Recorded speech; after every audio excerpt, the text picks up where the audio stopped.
vimos no primeiro momento como orar e vimos o exemplo do Senhor Jesus para nós, vimos exemplos dos apóstolos e nos dá direções de como orar.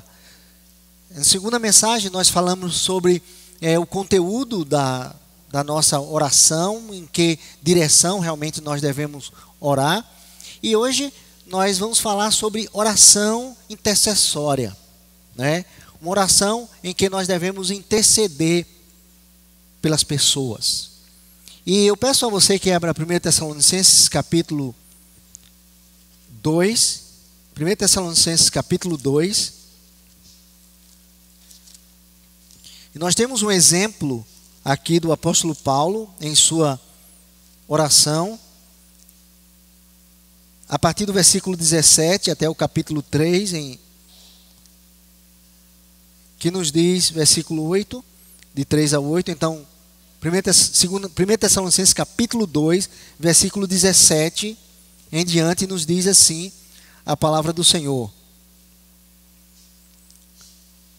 Ora, nós, irmãos, orfanados por breve tempo de vossa presença, não porém do coração, com tanto mais empenho, diligenciamos com grande desejo ir ver-vos pessoalmente. Por isso, quisemos ir até vós, pelo menos eu, Paulo, não somente uma vez, mas duas.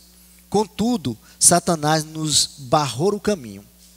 Pois quem é a nossa esperança? Ou alegria, ou coroa, em que exultamos na presença de nosso Senhor Jesus em sua vinda? Não sois vós? Sim, vós sois realmente a nossa glória e a nossa alegria. Pelo que não podemos suportar mais o cuidado por vós, pareceu-nos bem ficar sozinho em Atenas. E enviamos nosso irmão Timóteo, ministro de Deus no Evangelho de Cristo, para, em benefício da vossa fé, confirmar-vos e exortar-vos, a fim de que ninguém se inquiete com estas tribulações. Porque vós mesmos sabeis que estamos designados para isto. Pois, quando ainda estávamos convosco, predissemos que íamos ser afligidos, o que de fato aconteceu e é do vosso conhecimento. Foi por isso que, já não me sendo possível continuar esperando, mandei indagar o estado da vossa fé, temendo que o tentador vos provasse e se tornasse inútil o nosso labor. Agora, porém, com o regresso de Timóteo, vindo do vosso meio, trazendo-nos boas notícias da vossa fé e do vosso amor, e ainda de que sempre guardais grata lembrança de nós, desejamos muito ver-nos, como aliás, também nós a vós outros. Sim, irmãos, por isso fomos consolados acerca de vós, pela vossa fé, apesar de todas as nossas privações e tribulação, porque agora vivemos, se é que estáis firmados no Senhor. Pois que ações de graças podemos tributar a Deus no tocante a vós outros, por toda a alegria com que nos regozijamos por vossa causa diante do nosso Deus, orando noite e dia com máximo empenho, para vos ver pessoalmente e reparar as deficiências da vossa fé. Que texto maravilhoso. Agora, eu acho que há entre nós um acordo de que a igreja é um lugar assim maravilhoso, porque é na igreja que nós temos bons amigos, é na igreja que nós temos comunhão, é na igreja que nós nos relacionamos com boas pessoas. Mas também, em contrapartida, tem pessoas que a gente assim não vai com a cara dela. Tem pessoas que às vezes você diz assim, puxa, aquela pessoa é insuportável, aquela pessoa é intransigente, é chata. Se eu pudesse, eu mandaria ela para a guerra na Ucrânia. Mas espera aí, calma. Isso, na verdade, reflete a nossa insatisfação. Isso, na verdade, reflete muito mais quem nós somos, o que há dentro do nosso coração, do que mesmo aquelas pessoas são. Porque, na realidade, bem-vindo à igreja. A igreja é composta de pessoas que são pecadoras, nas quais eu também faço parte, nas quais você também faz parte, você é pessoa. E a igreja é isso, são pessoas pecadoras, mas que foram perdoadas. E uma vez que nós fomos perdoados, e que nós entendemos que Deus, Ele na realidade se preocupa, Ele ama pessoas, e esse amor também, se nós realmente cremos no Senhor Jesus como nosso Senhor e nosso Salvador, Ele foi derramado também em nossos corações. Logo, o nosso interesse por pessoas deve refletir justamente o interesse de Deus pelas pessoas, porque, na verdade, nós vivemos não para agradarmos a nós mesmos, mas agradarmos a Deus. E se nós vivemos para agradar a Deus, nós temos que olhar o que é que agrada a Deus. Qual é o interesse de Deus? Em pessoas. E aí, deixa marcado aqui em 1 Tessalonicenses, 1 de João, capítulo 4, versículo 19, diz assim: sabemos que somos de Deus e que o mundo inteiro, aliás, perdão, capítulo 4, eu estava lendo o 5, 19, nós amamos porque Ele nos amou primeiro. Se alguém disser, amo a Deus, e odiar seu irmão, é mentiroso. Pois aquele que não ama seu irmão, a quem vê, não pode amar a Deus, a quem não vê. Ora, temos da parte dele esse mandamento, que aquele que ama a Deus, ame também ao seu irmão. Então você percebe, Deus tem o interesse em pessoas, na sua igreja. Ele ama a sua igreja. E uma vez que nós cremos no senhorio de Cristo, onde Ele realmente agora faz parte da nossa vida, nós vivemos para quê? Para agradar a Ele. E um dos meios pelos quais nós agradamos a Ele é o interesse que nós temos pelas outras pessoas. Aí você diz, pastor, e o que isso tem a ver com oração? Tem tudo a ver. Porque a nossa intercessão pelas pessoas reflete justamente o interesse que nós temos por elas, em fazer a vontade de Deus, não agradarmos a nós mesmos. Então, por que nós nos sentimos tão desconfortáveis com atitudes de algumas pessoas e nós, então, de alguma maneira, criamos barreiras e nos afastamos dessas pessoas, mesmo estando na igreja? Então isso mostra, na realidade, quem nós estamos tentando agradar, que é a nós mesmos. Mas eu queria que hoje à noite nós pudéssemos pensar como realmente uma oração intercessória, ela acontece. Ela parte de que pressuposto em nossas vidas? E aí Paulo vai mostrar tudo isso, que ele termina, 1 Tessalonicenses capítulo 2, a partir do versículo 17, ele termina no capítulo 3, justamente com essa oração a Deus. E olha como ele começa dizendo: ora, nós irmãos orfanados por breve tempo de vossa presença, não porém do coração, com tanto mais empenho, diligenciamos com grande desejo de ver-vos pessoalmente. O que nós vemos, a primeira coisa aqui, a oração intercessória parte de um desejo ardente pela vida das pessoas. Olha que o apóstolo Paulo diz que ele está realmente se sentindo separado, né? Ou deixando aquela igreja como que sem um pai, porque conhecemos muito bem que numa das suas viagens missionárias, o apóstolo Paulo passa ali em Tessalônica, e lá em Tessalônica ele começa a pregar o evangelho, como de costume, vai no sábado na sinagoga e começa a evangelizar, mas alguns dos judaizantes, uma turba de desordeiro lá, se volta contra ele e tenta matá-lo, de alguma forma. E os irmãos, sabendo que Paulo estava correndo risco de vida, providencia a saída dele e ele vai até Bereia. Agora, uma igreja ali que foi bem recentemente iniciada, mas que já passa por grandes provações, com grande perseguição.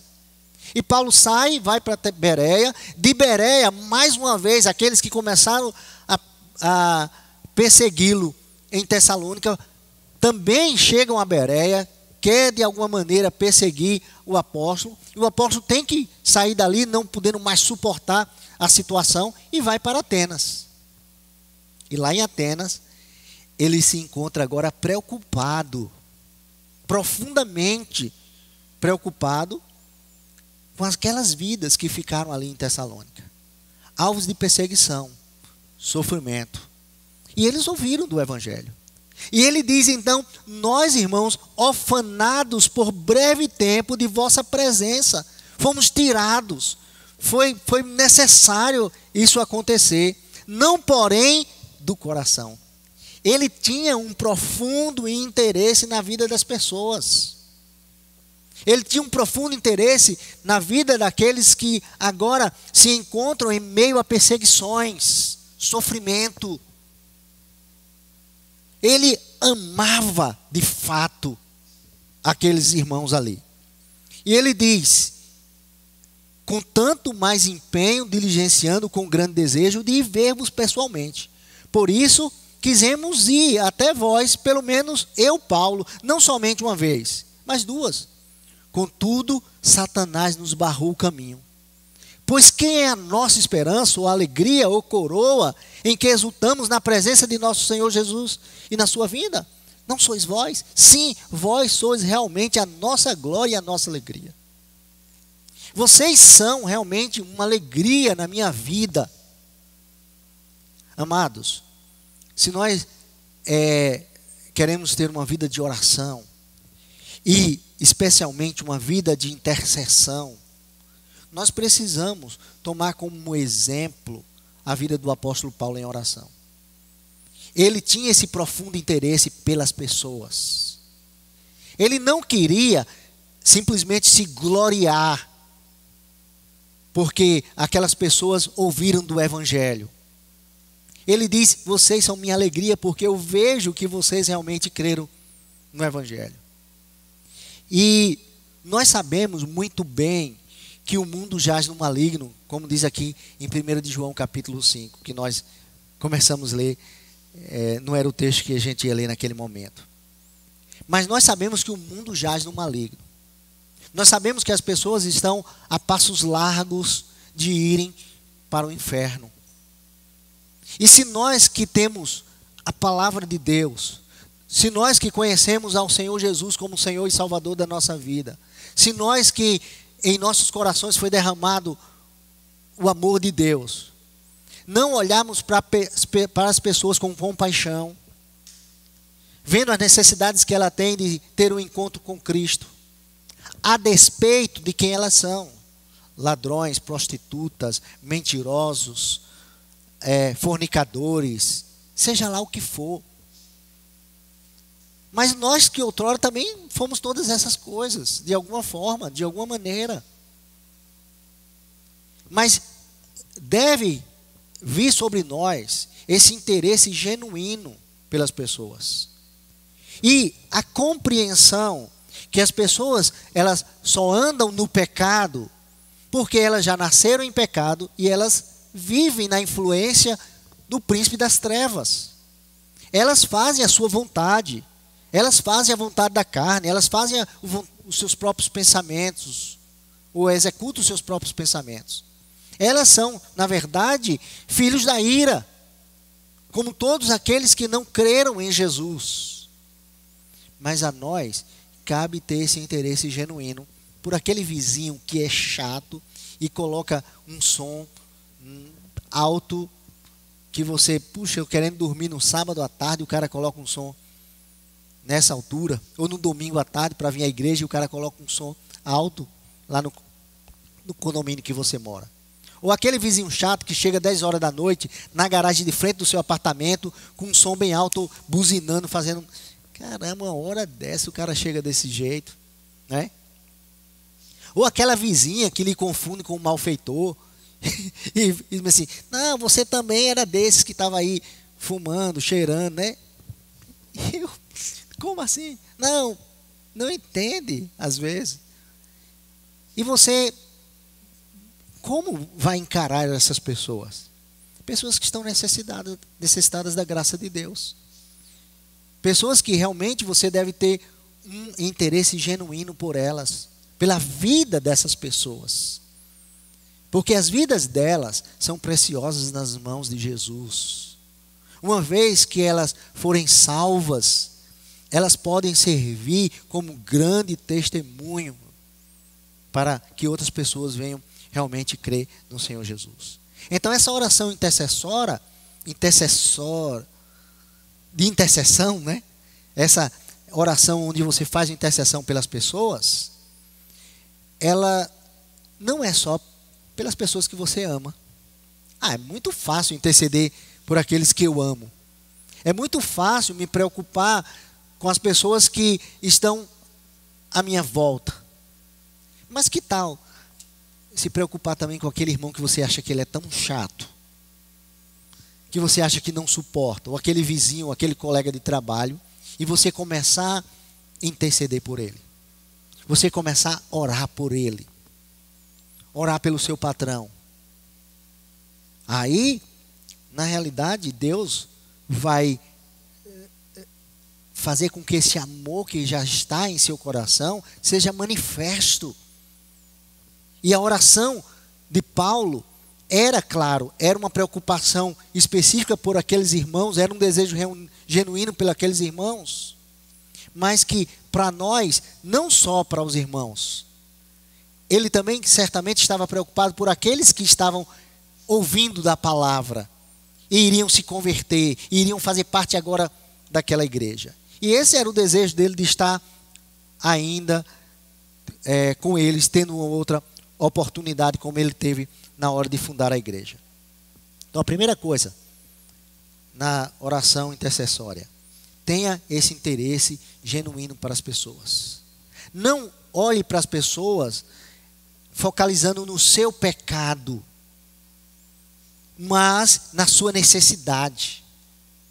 Eu sei que para nós é difícil compreender isso, mas eu costumo às vezes falar para minha esposa ou para os meus filhos, não é cristão, por isso que faz isso. É um absurdo, é um absurdo. É um pecado. Mas para quem foi que Cristo veio? Para salvar os que se haviam perdido, os que estavam distante dele. É agora um passo para criar um novo relacionamento com Deus, a salvação. E aí Cristo veio para isso. Segunda coisa, capítulo 3. Pelo que, não podendo suportar mais o cuidado por vós, pareceu-nos bem ficar sozinho em Atenas. E enviamos nosso irmão Timóteo, ministro de Deus no Evangelho de Cristo, para, em benefício da vossa fé, confirmar-vos e exortar-vos, a fim de que ninguém se inquiete com essas tribulações, porque vós mesmos sabeis que estamos designados para isso. Pois quanto ainda estávamos convosco, predissemos que íamos ser afligidos, o que de fato aconteceu, e é do vosso conhecimento.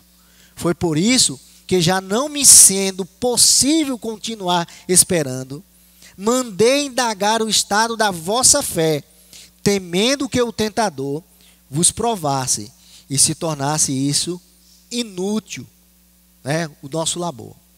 Ou seja, segunda coisa, na oração intercessória, parte do pressuposto que eu desejo o bem-estar daquelas pessoas. Eu não só tenho um interesse genuíno, mas eu quero o bem-estar daquelas pessoas. E era o que Paulo aqui estava mostrando. Eu quero que vocês realmente estejam bem, vivam bem. E ele diz aqui duas coisas. Primeiro, ele diz que eu estava aqui sem suportar mais o cuidado por vocês. Veja que no versículo ele diz: não podendo suportar mais o cuidado por vós. Então ele disse: eu agora pareceu-me bem ficar aqui em Atenas, né? Então quando ele sai de Tessalônica, ele estava acompanhado de Timóteo, de Silas também, e ele vai até Bereia, de Bereia vai até Tessalônica, Atenas, e lá em Atenas ele está assim: puxa vida, como é que aqueles irmãos estão passando? Será que eles estão bem? Então eu preciso saber o que está acontecendo com eles. Eu quero saber o bem-estar deles. Aí ele diz no versículo 2: enviamos nosso irmão Timóteo, ministro de Deus no Evangelho de Cristo, para, em benefício da vossa fé, confirmar-vos e exortar-vos. Então a primeira coisa que ele mostra o bem-estar dele, o interesse pelo bem-estar deles é o quê? Que eles estejam firmados na fé. É isso que ele gostaria que aqueles irmãos estivessem. Firmados. Que tudo que eles estão passando em meio àquelas perseguições, aquelas tribulações, eles não esfriassem na fé. E olha, no capítulo 1, versículo 2 e 3, ele já tem dado graça, ele diz: damos sempre graças a Deus por todos vós, mencionando-vos em nossas orações e sem cessar, recordando-nos diante do nosso Deus e Pai da operosidade da vossa fé, da abnegação do vosso amor e da firmeza da vossa esperança em nosso Senhor Jesus Cristo. Então ele está preocupado com aqueles irmãos, o bem-estar deles, eles estão realmente firmados na fé. Segunda coisa que ele diz, ainda no versículo 2: confirmar-vos e exortar-vos, a fim de que ninguém se inquiete com as tribulações, porque vós mesmos sabeis que estamos designados para isso. Segunda coisa que ele está preocupado é que aqueles irmãos ali, eles realmente não sofram demasiadamente por causa das tribulações que estão acontecendo. Ele quer que eles estejam firmados diante das tribulações. As tribulações, as perseguições não deveriam fazer com que aqueles irmãos se afastassem do Evangelho, que eles fraquejassem, que eles se desesperassem. Então Paulo diz: Timóteo, vai, exorta, aí olha o que ele diz: exorta aqueles irmãos a perseverarem diante dessa perseguição. Fala com eles, confirma realmente a decisão que eles fizeram. Confirma com eles que eles realmente entenderam que em meio a tribulações, a perseguições, a fé vai fortalecê-los, vai dar a eles segurança. Então Paulo queria que eles estivessem seguros em meio àquelas provações. Então quando eu estou orando por alguém, eu devo também ter essa mesma preocupação que Paulo teve, o bem-estar daquelas pessoas. E tem pessoas que são enviadas pela igreja para fazer missões em campos muito difíceis. Missionários que estão nos campos de batalha, como realmente aqueles que estão dando a sua vida, literalmente, pelo Evangelho. E será que nós estamos preocupados com o bem-estar desses missionários? Tem um ditado que diz o seguinte: o que o olho não vê, coração não sente. Então é muito fácil a gente dizer: não, estamos sustentando o missionário, estamos ajudando o missionário. ou até mesmo estamos orando pelo missionário. Mas há genuinamente uma preocupação com o bem-estar desses missionários? Será que eles estão necessitando de alguma coisa material? Será que eles estão com algumas dificuldades espirituais? Tem um outro missionário, que a gente ajuda, que tem passado também muitas provações e perseguições, num país que é socialista também, que é Portugal, né? Então ele tem passado muitas provações, muitas dificuldades para pregar o evangelho ali. E Portugal é um país onde as pessoas realmente é incrível. Elas ou são muito idólatras ou elas não dão nenhum valor ao evangelho. Mas esse missionário está lá doando a sua vida, porque ele se preocupa com aquelas pessoas. E a igreja deve então se preocupar com o bem-estar desse missionário. O desafio para nós durante esse mês, onde nós vamos ter a abertura de missões no próximo domingo, a abertura oficial do mês de missões, é mantermos essa preocupação pelo bem-estar dos nossos missionários. E nós queremos desafiar você a entrar em contato com algum missionário, seja missionário que nós ajudamos aqui, ou seja um outro missionário, e saber como ele tem passado, quais são as suas reais necessidades, o que mais realmente ele precisa de nós, como você pode ajudar esses missionários. E aí você pode orar, mas não simplesmente orar, mas preocupado como aquele irmão tem passado, como está o seu bem-estar. E o apóstolo Paulo, no capítulo 3, ele vai dizer isso, versículo 4, pois quando ainda estávamos convosco, predissemos que íamos ser afligidos, o que de fato aconteceu. E é do vosso conhecimento.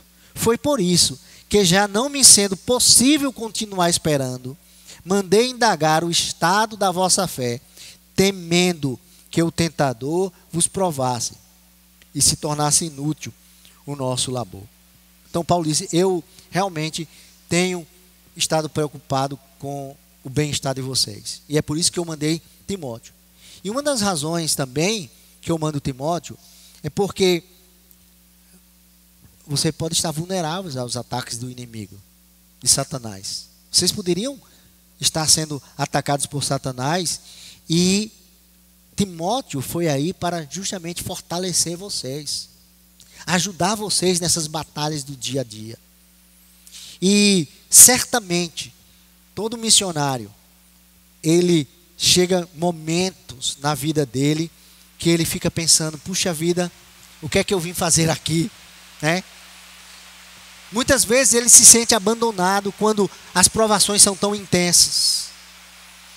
E eles precisam muitas vezes do apoio da igreja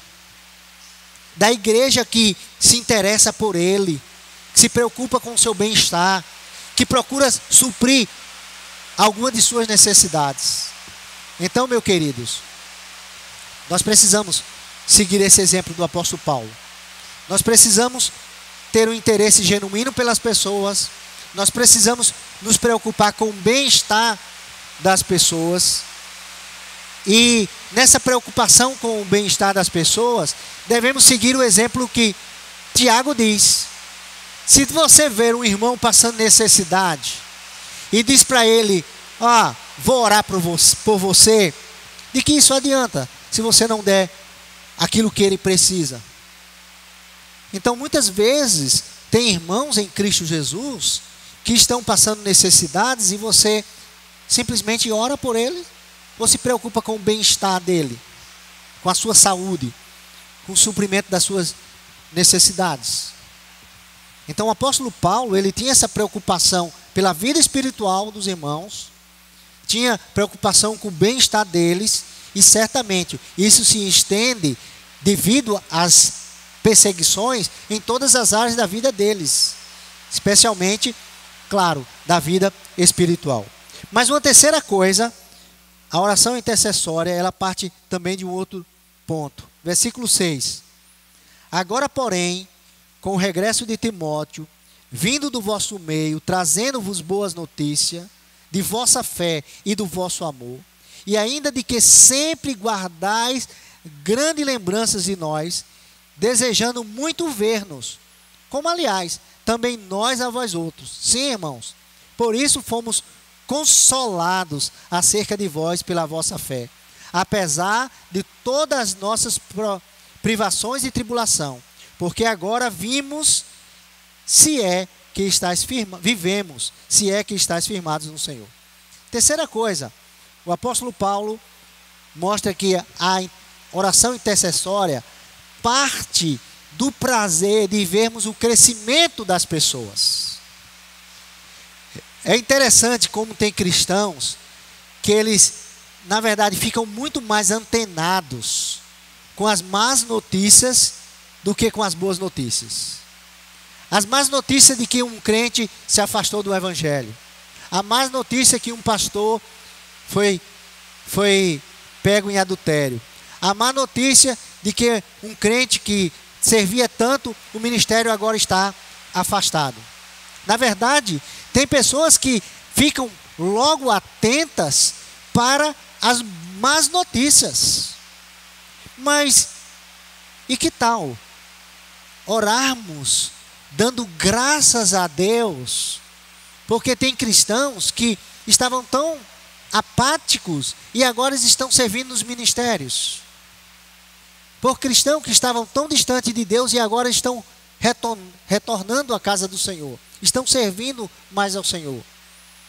Por cristãos que realmente produzem na vida da igreja alegria. Se destacam pelo seu empenho, pela sua dedicação. Que tal orarmos por esses irmãos se alegrando com isso? E Paulo está dizendo, olha, é maravilhoso, né? Porque eu trago a memória que eu ouvi, na verdade, da vossa fé, do vosso amor, que estáis guardando grata lembrança de nós. E também nós guardamos essa lembrança de vocês. E ele diz, sim, irmãos, por isso fomos consolados acerca de vós, pela vossa fé, como vocês estão crescendo. Então é importante a gente olhar para as pessoas, olhar para os irmãos e nos alegrarmos pelo seu crescimento. Os que estão realmente fracos na fé, desanimados, orarmos com genuíno interesse por eles, com um verdadeiro amor por eles, procurar verdadeiramente o bem-estar deles, mas também nos alegrarmos com as suas vitórias. É interessante que às vezes as pessoas têm vitórias na vida cristã e às vezes assim me parece que alguns não ficam tão satisfeitos porque não se alegram com isso, não divulgam a vitória do irmão, como o irmão tem sido abençoado, como o irmão tem crescido na fé, como o irmão está dedicado. Então, quando nós estivermos orando, dá graças a Deus pelas bênçãos sendo derramadas na vida dos irmãos. Não só na sua vida, mas na vida dos outros. Como eles realmente têm crescido. Observa novos da fé que chegam diante do Senhor e logo eles começam a crescer no Evangelho. Dá graças a Deus por isso. Ora por esses irmãos. E aí, se pergunte, quando eu oro pelas pessoas, eu mostro um genuíno interesse por elas, pelos irmãos? Aí você pode dizer, eu sinto, eu realmente tenho um genuíno interesse. Mas quantas vezes o irmão pede para você orar por ele, pede oração na igreja, pede no culto de oração, e você não lembra mais, depois que saiu dali? Esqueceu daquele irmão. Você, quando ora, você procura realmente olhar para aquelas pessoas e pedir a Deus pelo bem-estar delas, dos irmãos, principalmente aqueles que estão passando por provações e lutas em sua vida. Qual foi a última vez que você realmente parou para observar um irmão que tem crescido na fé e você tem se alegrado com isso? E orado a Deus e agradecido a Deus pela vida daquele irmão. Então, o meu desafio para você é, ao sair daqui, você fazer uma lista ou um pacto, ou determinar em seu coração em orar pelo irmão, pelo menos um irmão, e talvez pelo irmão que você não tem orado por ele, porque é muito fácil você orar por aqueles que estão no seu convívio do dia a dia, mas orar pelo irmão que você não tem orado, por um irmão que ele está precisando das suas orações. Talvez você critique o irmão. Não, porque aquele irmão, ele é assim, ou ele é dessa forma. Aquele irmão tem esse problema. Talvez você até consiga detectar vários problemas em vários irmãos. Mas você tem orado por ele? Pelo bem-estar dele? Pelo crescimento espiritual dele? Você tem orado com um interesse genuíno na vida dele?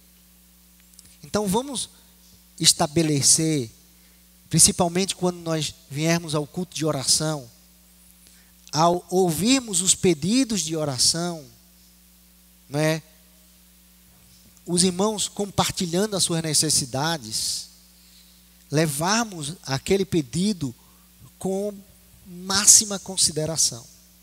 Eu vou orar por este pedido que o irmão me fez, para que mais tarde eu possa também me alegrar com a resposta de oração, né? E às vezes nós não nos alegramos mais quando alguém testemunha de uma bênção ocorrida ou de um pedido de oração que foi atendido, porque na realidade nós não temos orado, né? Como deveria. Então por isso também nós não nos alegramos como deveria. Então esse é o primeiro desafio. Né? Sair daqui orando, escolhendo um irmão, e talvez o irmão que você menos tenha orado por ele. Você vai orar, você vai ver, acompanhar o seu bem-estar, o seu crescimento. Talvez orar por aquele irmão que você acha que, puxa vida, não tem um bom relacionamento com ele. Eu tenho dificuldades em me relacionar com esse irmão. Ora por ele. Né? Ora pelos seus familiares também. Não é? Os mais distantes, não digo só os de casa, mas também os mais distantes. Tem alguns irmãos que têm também familiares mais distantes que estão passando lutas, problemas, né? Aproveitando aqui, pedir para orar pela família da minha esposa, orar pela a sua irmã que está doente, né? Então ora por ela, Laodiceia. Então ora pela irmã Laucinéia, que está indo lá, está acompanhando a sua irmã, né? Ora também pelo um irmão que está do seu lado, né? Que está com você aqui na igreja.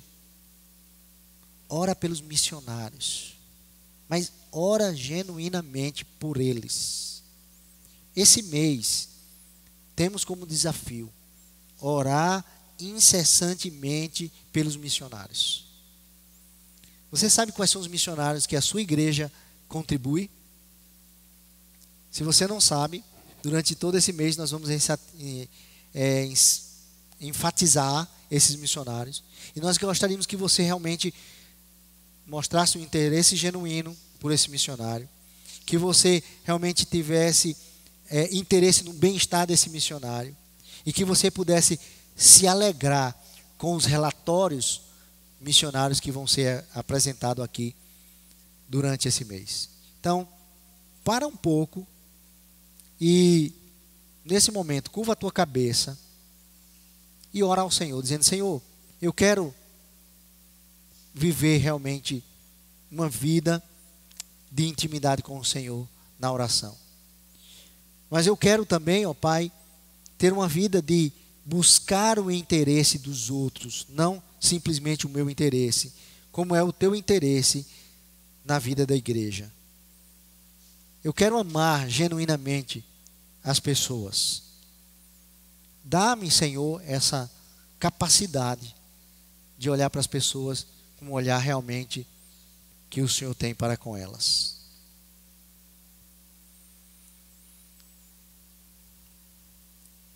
Ó Pai querido, muito obrigado por esse momento aqui. E agradecemos pela vida do apóstolo Paulo, que nos traz essas lições. Pedimos, ó Pai, que nos ajude a vivermos diante do Senhor em oração, especialmente de intercessão pelos irmãos, pelos que nós conhecemos, que ainda não conhecem a Jesus como Senhor e Salvador, de orarmos pelos missionários, de forma realmente a termos um integral interesse por eles. Abençoa a tua igreja aqui em Nova Parnamirim, que seja uma igreja intercessora, pois essa é a nossa oração, em nome de Jesus Cristo, teu Filho amado. Amém.